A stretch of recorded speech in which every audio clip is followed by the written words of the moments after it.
Do sexless marriages cause affairs? That's our topic today, and it's a big one. Now, if you've yet to subscribe to our channel, please hit that button. We have so many, hundreds of DVDs that can help you in your relationships. Now, sexless marriages can be for several reasons. I have a DVD called Sexless and Married, and if you're living in a sexless marriage, I would definitely encourage you to get the DVD because we cover the major reasons why there's sexlessness in the marriage. And that will determine whether there's going to be influences in other directions. And so, like if it's for physical reasons, there's a medical condition, that situation is less likely to lead to an affair.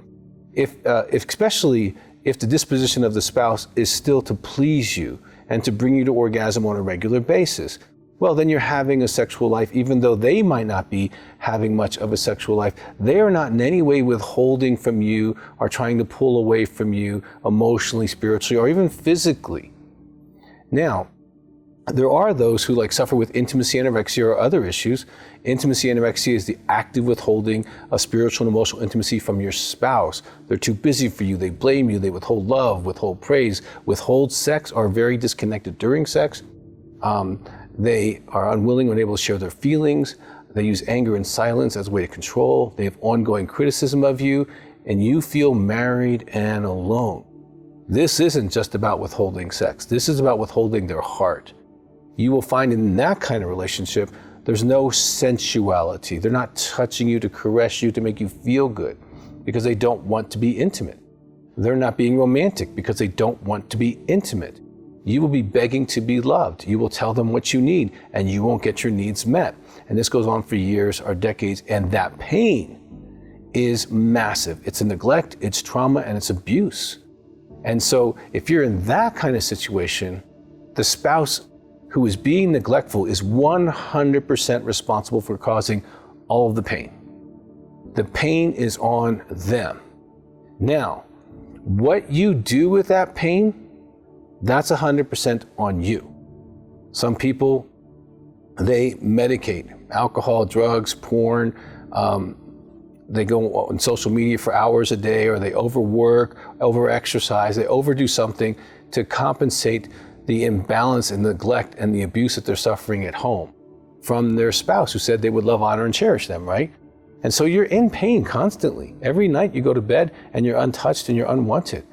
And I've met some of the most beautiful men and women who've been neglected, who are successful, who are smart, who are intelligent, who anyone would want to be with. So it's not about what you bring to the table. It's about them wanting to be not intimate. They don't want to be intimate. Now that pain, okay, is legit. Now some people medicate, some people separate and divorce because they realize I have no value to you. So if I have no value to you, why am I here? And that's a really good question to answer for yourself. And there's a whole DVD on why do I stay, okay?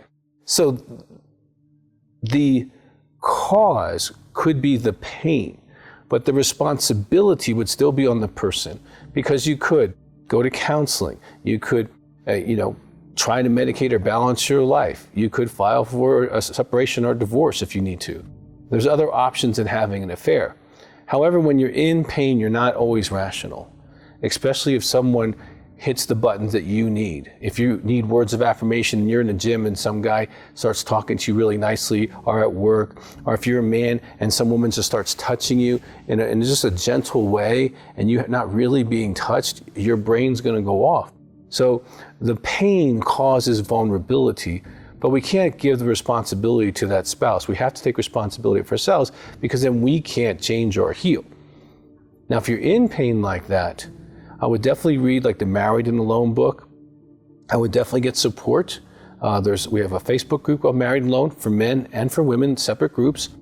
And I would definitely find out what's going on, get the Sexless and Married DVD, because they might have a personality disorder, like schizoid personality. They might have depression. That if they have that level of depression, they're seriously depressed and need some kind of help, okay? The hormones and thyroid could be out of whack. There are other reasons why people have sexless marriages, so you might want to get to the bottom of it to see what's going on, and that might give you either more empathy or more anger, honestly.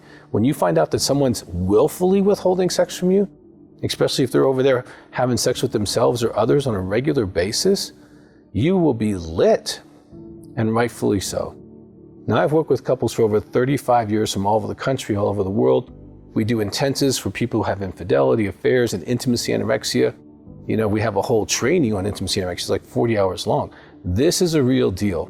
And the partner betrayal trauma, just to let you know and to validate this, we did a study on partners who've experienced infidelity, and these are all women, partners who've experienced sexual addiction, their husbands doing porn and other behaviors, and women whose husbands are intimacy anorexics who neglect them sexually, emotionally, and spiritually, and they leave them alone.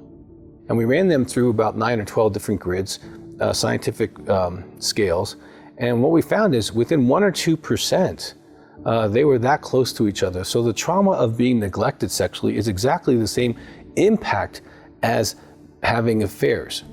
And so if you feel like you're really in pain, you really are in pain statistically. And that would be a great material for you to watch or read to validate your experience. The PTSD from neglect is exactly the same as the PTSD from affairs or sexual addiction.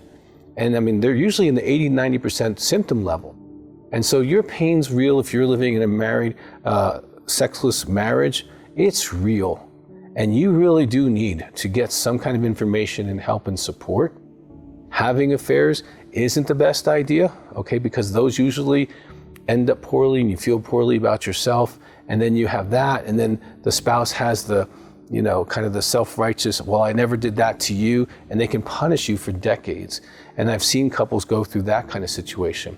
So if you're in pain, I would encourage you to call our office, reach out for some real help, get in the married alone group if you're married to an intimacy anorexic, understand that if that's what the case is.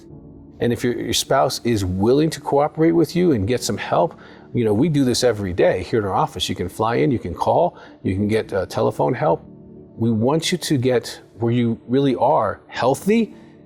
And if that means in a healthy marriage, that's awesome. We've seen couples who haven't, I've personally have seen couples not have sex 5, 10, 15, and 20 years.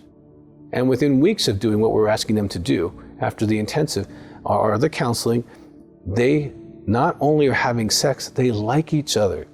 Because intimacy is a result of a set of disciplines and tools that some people honestly just don't have, but they can learn them and they can get them.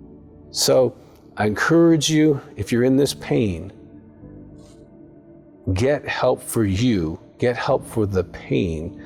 Affairs are just like alcohol or porn or like over-exercising. It's just a way to escape the responsibility of making decisions, a way to medicate the pain that you're in, a way to be touched and loved because you're not being touched and loved.